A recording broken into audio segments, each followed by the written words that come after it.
Remember when you were a kid and you would make up imaginary characters in your head, and then you would tell people about your imaginary characters, and you would say, oh, my imaginary character is the strongest character of the entire universe, but then your friend would be like, nah, my imaginary character is 1 quintillion times stronger, and they can jump from universe to universe in a single bound. Yeah, some people never grew out of that, because unfortunately, the only trope in anime more persistent than a sister complex or a beach episode is a broken character. But what happens when a character becomes too broken? What happens when a character reaches beyond the realms of what humans can accomplish and trots into the realm of the gods? Well, then you start hearing words like high complex multiversal 9D. You hear a lot of stuff you never want to hear. And that's because the reason these characters are created in the first place is because somewhere out there, an adult who was pretty good at writing a story decided, you know what? No.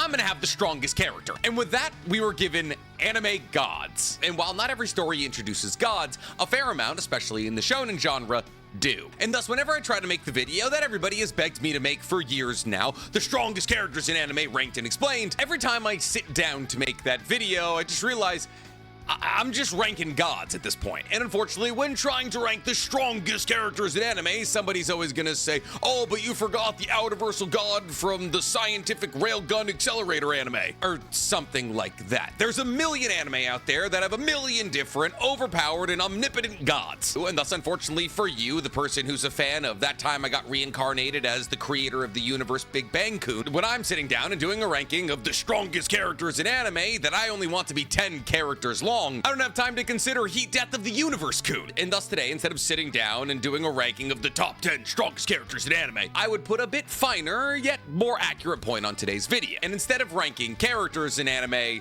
simply just rank gods. Now, this will lead to some characters who don't technically achieve godhood, but do achieve next level strength off the list, like Saitama and Goku, and I'm gonna be leaving Jinwoo off even though he does achieve the rank of god. And thus today I'm gonna be trying to create one of my more contentious videos I've ever made. Not because I'm trying to be contentious, but when you start talking about the strongest characters in anime, people get upset. Because today, ladies and gentlemen, we're talking the top 10 strongest gods in anime, ranked and explained. But before we get to ranking or explaining anything, guys, please, for me, like this video, subscribe to the page, and hit that noti bell. And if you want to see me try to bring real life challenges to the anime world, go ahead and follow the brand new project I just created with Stephen He, Chris Barnett, and Danny Mata called Anime IRL. Or if you just want to hear me talk about anime and manga, go ahead and follow my anime podcast, Stalkers Anonymous, where me and Danny Mata break down everything that happened in anime and manga this week. It's available on YouTube, Spotify, and Apple Podcasts. So, gods in anime. Sometimes they're based off actual gods and actual religions, and sometimes they're just characters who have achieved a godlike level of power. Is there a best way to approach godhood in anime? No, not necessarily. Some shows like Record of Ragnarok have tens, if not hundreds of gods present in their story, while other anime like Fire Force simply just see the main character awakening to godhood over the course of the manga. However, regardless of how godhood is approached in an anime or a manga, it all kind of ends up the same. The characters keep getting stronger and stronger and stronger until eventually there's no argument to be made that they can be defeated by anybody. You know, except for other gods in other universes who they'll never meet. However, the reason that the discussion about which anime character is the strongest is so compelling and so present is rather simple. Because there's no correct answer as to who the strongest character in all of anime or any fictional piece of information is. Because once you start getting to the top 10 or even 20 characters across all anime, manga, and comics, their powers all start to sound the same. Oh, they can create and control all concepts? All right, cool. Put them in the strongest of all time bucket. The second a character is able to control multiverses and control the concept of time and creation, yeah, they basically just fall into the bucket of God. But today we're gonna try and roll up our sleeves and reach into that bucket and pull out a list of 10 gods ranked in terms of power. Now, obviously, with basically every pick from 6 on this list forward, you could make an argument that they could be number 1. And honestly, I wouldn't be able to contend it. 1, because I don't necessarily care, and 2, because they all do the same thing. So you can get as upset about the ranking of this list as you want. Genuinely, Even I'm not 100% sure on it. Well, I have done a fair amount of research. If I'm being 1000% real with you, this list is mostly vibes. Which is why coming up at number 10, we have the worst vibes out of anybody on this list, Zeus from Record of Ragnarok. And yes, Zeus is our only entry from Record of Ragnarok. Of course, I could put Asura and Buddha and Zeus and all the gods from Record of Ragnarok. It is, after all, a show about the gods battling against the strongest humans in history to see if the humans will be eliminated. However, undeniably, one god seems to rule above all other gods in Record of Ragnarok, and that god appears to be Zeus. Zeus is, after all, the supreme Greek god and the chairman of the Council of Gods, which seems to infer that he is the strongest god in all of Record of Ragnarok. He is also known in Record of Ragnarok as the GFOC, or Godfather of the Cosmos, which seems to imply that Zeus is the creator god of the Record of Ragnarok universe. Though, unfortunately for him, that's never necessarily confirmed. See, Zeus is undoubtedly ridiculously strong. He has immortality, invulnerability, as he and the rest of the gods in the Record of Ragnarok universe can't be killed with conventional human weapons, regeneration, telekinesis, the ability to bestow people powers by drinking his blood, and so much more. But really, when it comes down to it, if you want to quantify how powerful Zeus is, you gotta look at his fight against Adam, and a couple of the things that he said in the manga, like the fact that the Record of Ragnarok tournament is the biggest thrill he's had since the Big Bang, which seems to imply that he existed prior to the Big Bang and survived the Big Bang. On top of that, he defeated his father Cronus, who is the guardian of space-time in the Record of Ragnarok universe. And prior to his defeat, Cronus was considered the strongest entity in the universe. However, because Zeus was able to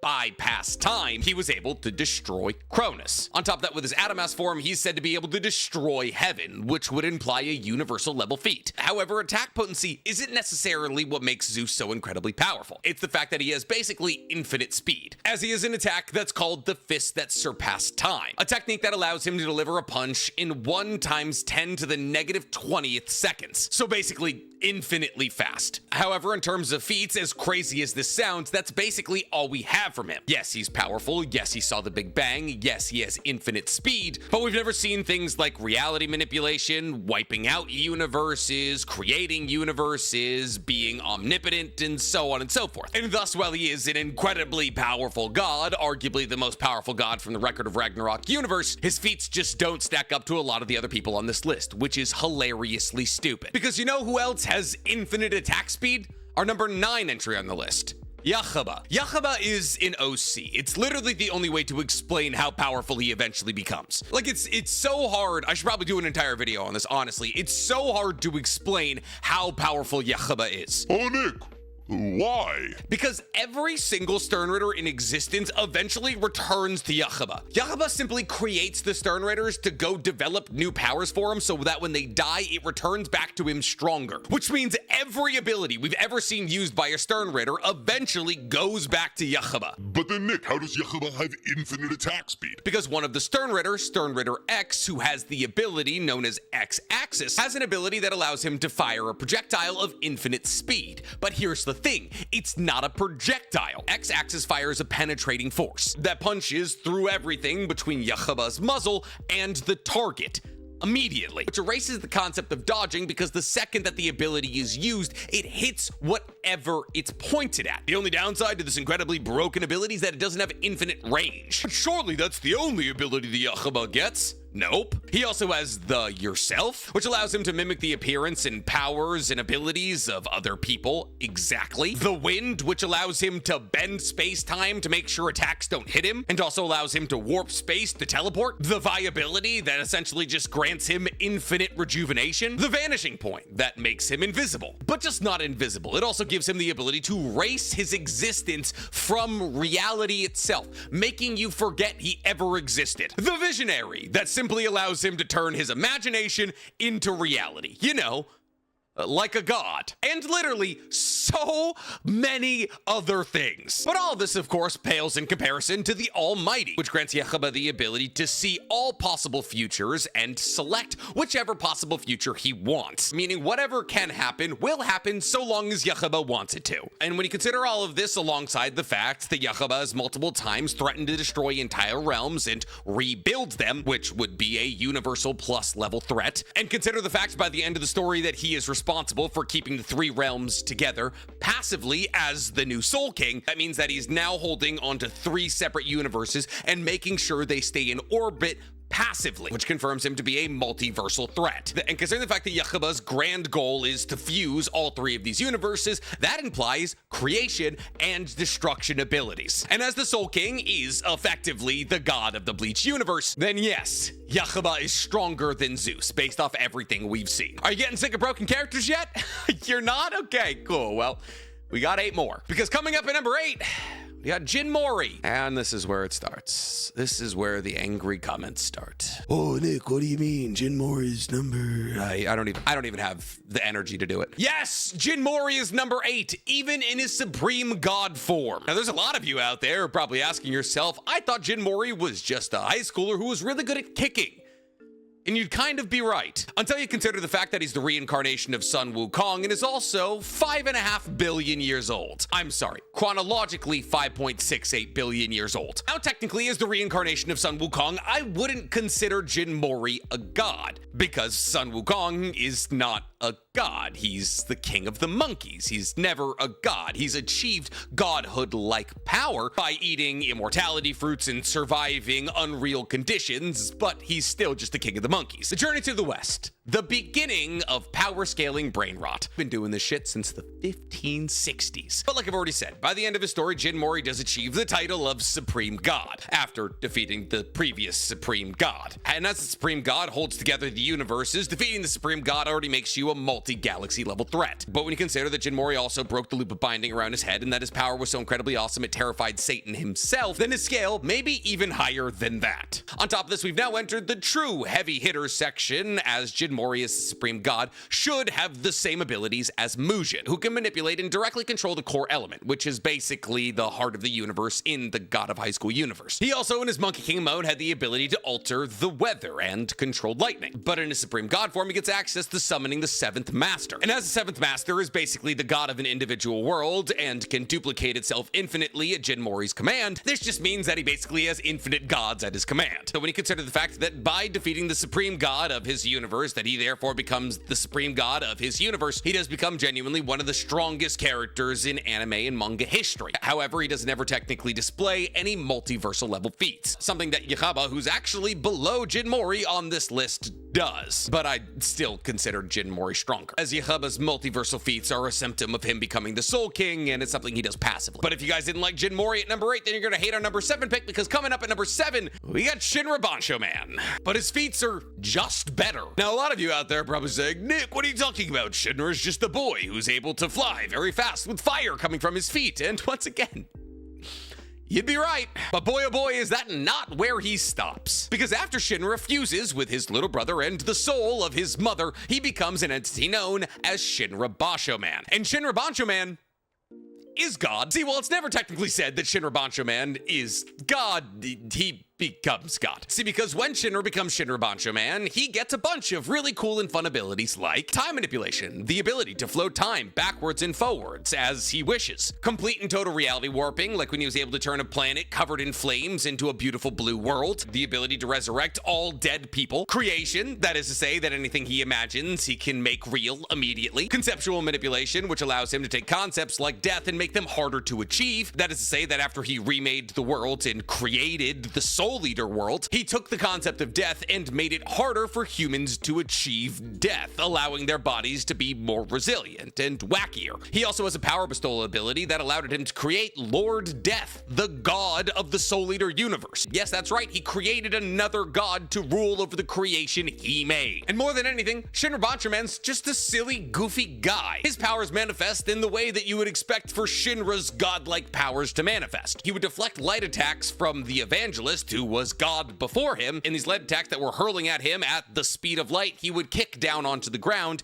and use that light to build an entire city. He spawns whales jumping throughout the sky because he remembers seeing a whale skeleton one time and wanted to see what they would look like alive. So because he has the ability to create other gods that can rule over their own universes, multiversal conceptual control over everything and anybody, a creation ability, full and total control over time, and is technically the embodiment of hope and is therefore a non-corporeal, abstract being, I'm gonna be giving him number 7 on this list, which seems low until you consider the fact that number 6 on this list is Zeno. Yeah, the creator god, though not technically the strongest entity in the Dragon Ball universe, Zeno, because that would be Toribot, who is Akira Toriyama's self-insert in the Dragon Ball universe. Now, there's a lot of you screaming at me, Nick, how is the strongest entity from the strongest universe we've ever seen this low on the list? And like I said, man, everything above 6 could be 1. They're all self-insert OCs beyond this point, because Zeno is the god and the king of the 12 universes, which means inherently Zeno's very existence makes him a multiversal threat, as he is the king of 12 different universes. However, the reason that I have Zeno so low on this list is because we never really see Zeno do anything but destroy. See, Zeno has soul destruction and existence erasure that allows him to effectively erase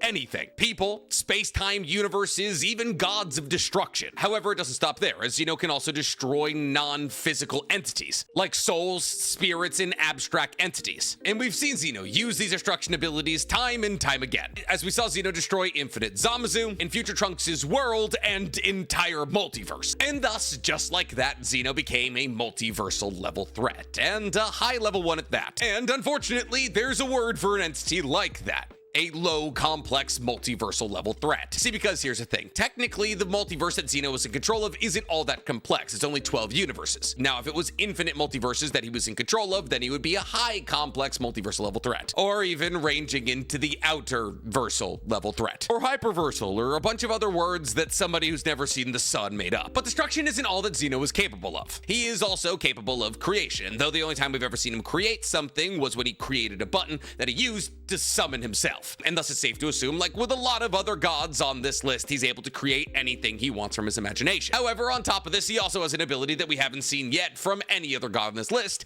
a causality. See, Zeno has the ability to solve time paradoxes in the Dragon Ball multiverse. See, essentially, Zeno has the ability to branch timelines into new timelines to make sure that the timelines no longer present time paradoxes. And thus, effectively, Zeno is able to alter history to make it make sense without altering the future. It's like the reverse butterfly effect. He could go back in time and kill Hitler and not have that change where we're at right now. And in terms of speed, his speed has been calced, and I can't believe I'm saying this out loud, at 118.25 sectillion times the speed of light. But it could be as high as 1.8 nonillion times the speed of light, which is, let me check, hold up, let me do a little minor calculation, a lot faster than the speed of light, mostly based off the fact that he was able to keep up with the battle between Goku and Hit. And also his Ki Blast was able to destroy an entire multiverse in seconds. On top of this, when you consider the fact that he has spatial manipulation, the ability to move planets, and he does it as a game, then yeah, he's terrifyingly powerful, but so is literally everybody else on this list. Like another basically child on this list, because coming in at number 5, we have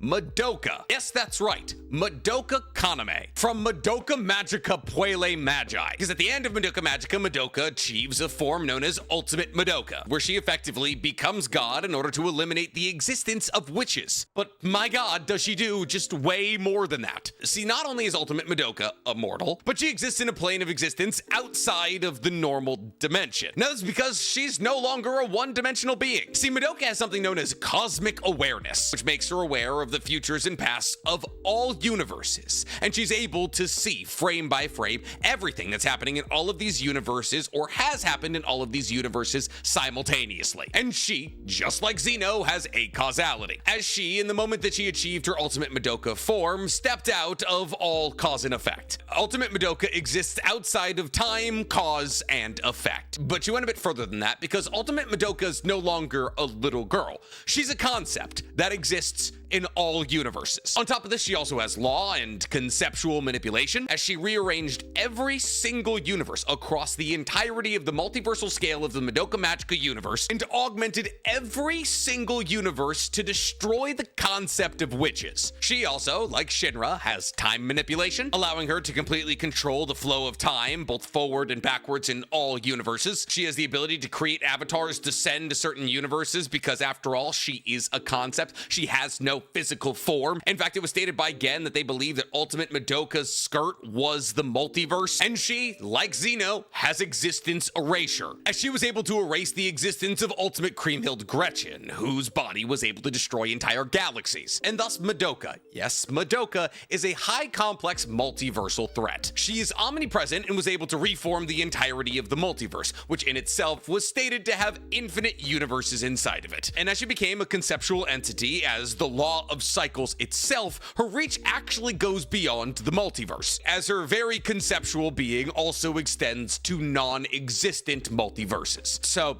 yeah, she solos Goku, and Jin Mori, and Jin Woo, and Saitama if they were all fighting her simultaneously. But we're not done yet, because at number 4, we got Arceus, the god of Pokemon, who is basically all the things we just described about Madoka, but with 4 legs. Technically with infinite legs. I think he has 1,000 legs. Every version you've ever seen of Arceus isn't actually Arceus. Those are its avatars. Arceus, like Madoka, is a conceptual entity that is omnipresent and in all multiverses. Oh, do I even take time to describe what the plates are? You know the plates that are around Arceus's avatar? They technically contain all of the abilities of every Pokemon you've ever seen, as the plates themselves are considered the origin of all power in the universe. I'm just gonna run through super quickly all of the abilities of Arceus, and then we'll talk about why Arceus is the god of the Pokemon universe and how Arceus created the Pokemon universe. Arceus has like a gajillion and a half abilities that I could get into. We're just going to talk about the genuinely very impressive ones that make it number 4 on this list. The first ability we're going to talk about that Arceus has is law and physical manipulation. Arceus has the power to control the natural order of all multiverses, which is why Arceus was able to create the distortion world, where the logic in the Pokemon universe and the physics of the Pokemon universe don't apply, and the entirety of the universe is controlled by Giratina. This is why moves like Trick Room make the fastest Pokemon in the battle the slowest, and the slowest Pokemon the fastest. You have to remember, every ability in the Pokemon universe ties back to Arceus. Arceus also has fate manipulation, as Jirachi is able to grant the wish of Bidoof, and that wish being granted is what causes the Explorers of the Sky Arc to begin. On top of this, the move Destiny Bond links an opponent's fate with your own, therefore if you go down, so do they. That's a fate manipulation ability, and it all ties back to Arceus. It also has duplication, an ability that we see from Mew, the ability to split itself and fuse with other Pokemon. It has psychometry from Alakazam, precognition and retrocognition from Calyrex, force field creation from Spiritomb, astral projection from Uxie, black hole creation from Gardevoir, damage transfer, data manipulation, immersion, death and manipulation, petrification, disease manipulation, hive mind, electricity manipulation, healing and regeneration negation, force field negation, empowerment, enhanced senses, fear manipulation, information analysis, memory manipulation, summoning, teleportation, telepathy, transmutation, weather manipulation, power mimicry, necromancy, absolute zero, berserk mode, breaking the fourth wall, honing attack, photographic memory, pain manipulation, size manipulation. Everything in the Pokemon universe draws back to Arceus, which is why Arceus is considered a low complex multiversal threat. Arceus is said to be a god that transcends everything, whose realm is beyond that of time and space. Its realm reaches beyond the reach of Giratina, who's in control of all dark matter in the universe, and Arceus was the creator of the Creation Trio, which are Dialga, Palkia, and Giratina, all of whom control their own universes, which means that Arceus has dominion over Giratina's universe that controls all dark matter and has no sense of physics or direction, controls Palkia's domain, which includes all parallel dimension and direction, and controls Dialga's domain, which controls all time. However, where Arceus decides to take a big step forward is also the fact that Arceus was the creator of the 3 lakes. That is to say, the Lake Trio, who are Uxie, Miss Spirit, and Azlif. But Nick, what do the Lake Trio have to do with anything? Well, the Lake Trio are responsible for the binding of the realms of Giratina, Palkia, and Dialga. And we consider the fact that Arceus is omnipresent, as it exists in everything and nowhere at once, being able to observe everything across all multiverses and nothing,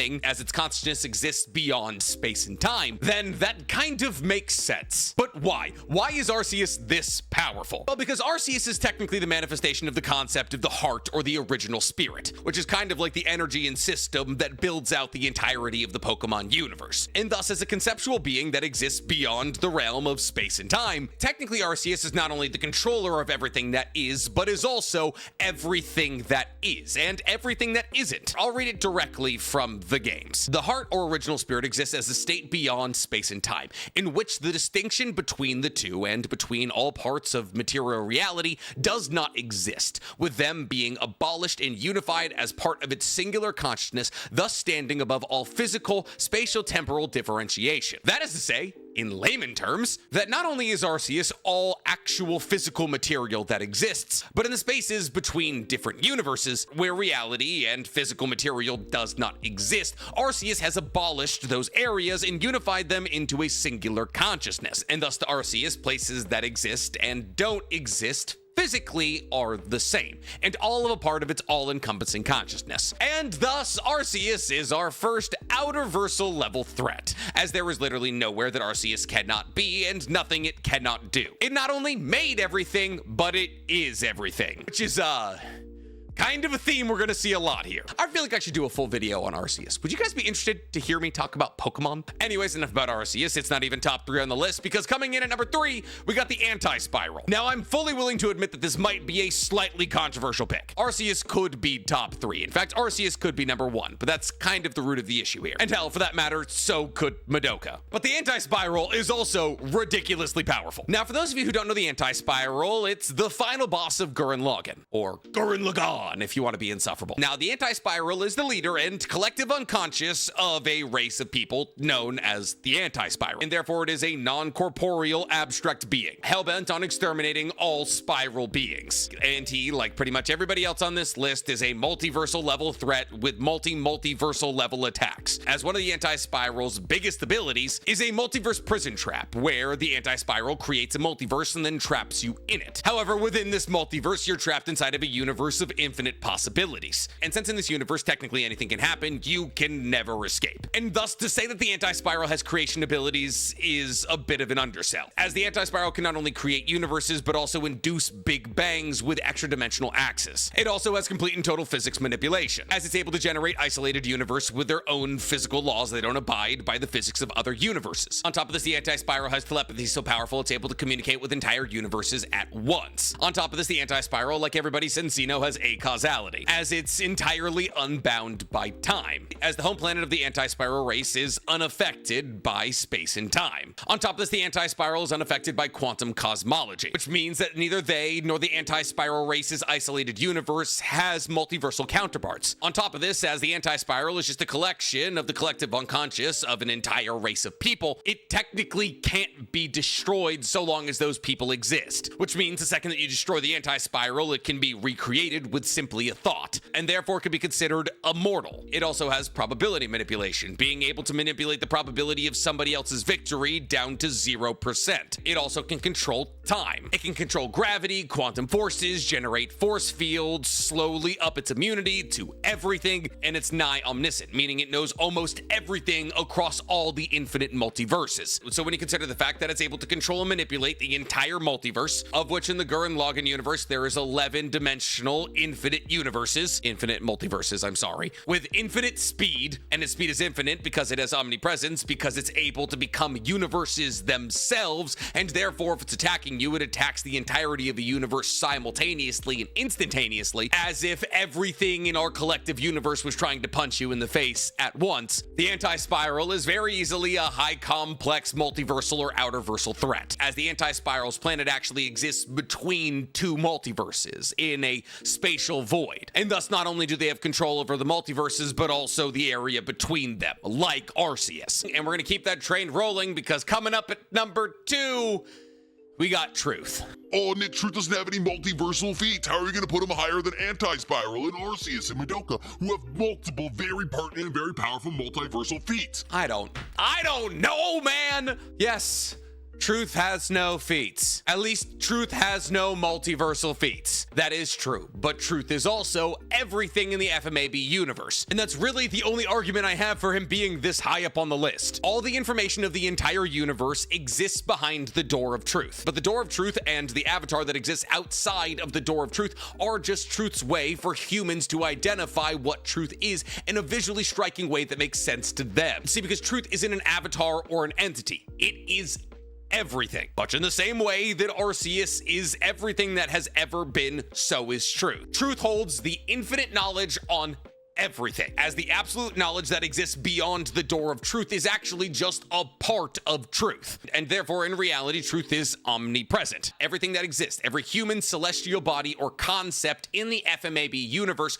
are truth. Didn't come from truth, are truth. And all we know about truth is that everything that exists inside of the FMAB universe is at least a part of truth. And thus truth has complete and total control over everything in the FMAB universe. Space-time manipulation, matter manipulation, time manipulation, life manipulation, conceptual manipulation, power bestowal. The only reason that people are able to use alchemy in the FMAB universe is because truth willed it. And while truth does possibly have a physical form in the center of the gate of truth as a metaphysical being, you could also say just as easily that truth exists everywhere as everything. And therefore, how do you say that something or somebody is stronger than that? How is somebody stronger than everything? Yes, we don't know if truth is also in control of multiple other multiverses, but I'm not going to use the fact that we never explored multiverses in the FMAB universe, something I'm very happy about, mind you, as a way to knock truth's strength. Of course, you can make the argument that if truth got hit with a universe-level attack, that it would cease to exist as it is the universe itself, but you're thinking about truth in way too close-minded of a way. Truth doesn't just exist in the bounds of the universe that it created for FMAB. It is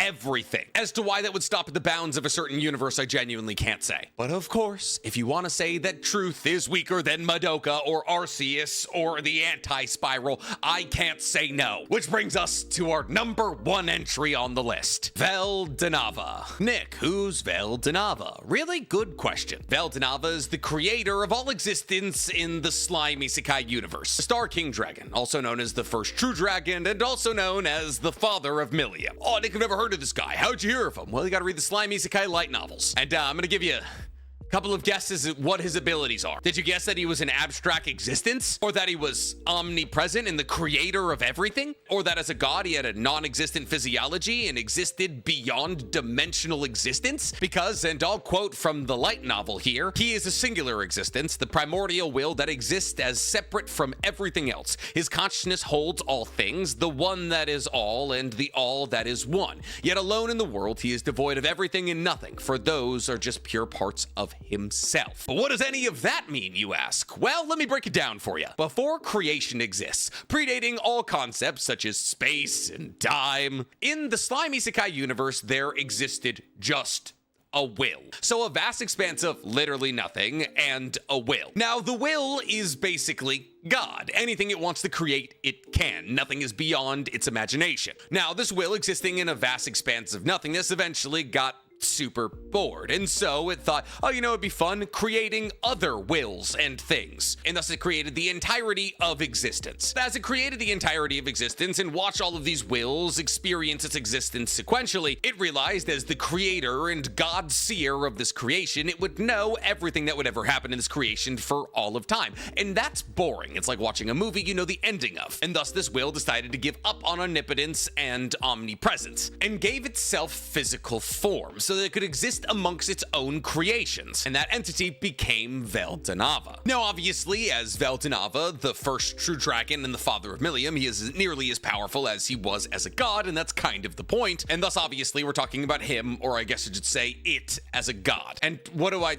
really need to say? As a god, it was the creator of everything. Everything that exists is an extension of it. It has complete and total causality manipulation. It could make its creation do whatever he wants it to do. He knows everything that'll ever happen and anything that would happen if he changed things in his own creation. When nothing existed, he was the only thing existed. Nothing is beyond his imagination and everything is an extension of him. And if that sounds super familiar, that's because I've said that for the last 5 people. Well then, why, Nick? Why'd you put Veldanava at the top? Well, because outside of Arceus, Veldanava is the only character on this list who we see create everything. And we see Veldanava do it much more in detail than we see with Arceus, who we basically just hear about creating the creation trio and the lake trio to make all of existence work together. And with that, That's your top 10 strongest gods in anime explained. Wasn't that enriching? Aren't we happy we had this conversation? Don't you just yearn for more gods with the exact same power systems? Because unfortunately, when humans try to write gods, our small little feeble brains can only conceptualize this massive amount of power in so many different ways. And if you're currently typing out a comment like, oh, I can't believe he didn't put the god from that time I did a backflip into a pool that was kind of dirty and it teleported me to this different dimension where I became the 9th demon king of the universe of multi-omniscience, I'm gonna scream. This has been my least favorite video I've ever made. I'm gonna do a deep character analysis on a complexly written character for my next video to cleanse my palate. But if you had to do a ranking on the strongest gods in anime, what would your list look like? Tell me in the comments below, and while you guys are down there, please, for me, like this video, subscribe to the page, and hit that noti bell. I'm gonna go write a story about a character who gets in touch with their feelings and explores their past relationship with their loved ones.